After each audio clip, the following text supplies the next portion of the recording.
আমি যদি আমার ছেলেকেই ভালোবাসি, তাহলে আমি যদি ছেলের বউটাকে একটু ভালো রাখি, ছেলের বউটাকে ঝগড়াঝাটি কম করে ছেলের বউটাকে একটু ছাড় দেই, তাহলে কে ভালো থাকবে? বেসিক্যালি ছেলে। ইয়েস, এই জিনিসটা মাদের মাথায় ঢুকাইতে হবে যে আমি আমার ছেলের বউকে আমার ছেলের হ্যাপিনেসের জন্য ছাড় দিব।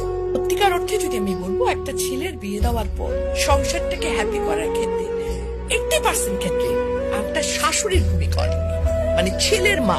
ডেফিনেটলি কোন জায়গায় ছেলে বউ খারাপ আছে, কিন্তু exceptional cannot be an example. বেশিরভাগ শাশুড়ি কিন্তু বেশি আমার দখলদারিত্ব মনোবৃত্তিতে চলে যান। এখানটায় যদি ওনারা একটু ছাড় দিতে পারেন, ওনারা যদি একটু মনে করেন যে না, একটা যখন আমি আমার মেয়ের জামাইকে বলছি কি যে আরে আমার মেয়ের জামাই কত ভালো, আমার মেয়েকে কিছুই করতে দেয় না, সারাদিন অফিস থেকে এসেও সে মেয়েকে রান্নায় হেল্প করে। আর ছেলের ব্যাপার হলে তখন আমরা বলতো কি ছেলের বউ সারাদিন ঘুমায় থেকে আমার পোলা আসে রান্না করে খাওয়ায়। একই মানুষ কিন্তু আমরা দু রকমের মনোবৃত্তিতে যাচ্ছি, তাই না?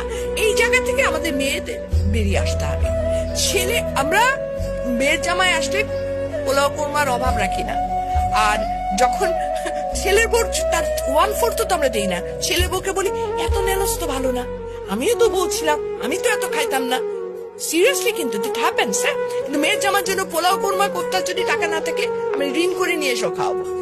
রিজনটা কি? রিজনটা আমি চাই আমার মেয়েটা ভালো থাকুক। মেয়ের জামাইকে খাতির করার মেন রিজন কিন্তু আমার মেয়ে ভালো থাকে, আর কিছু না।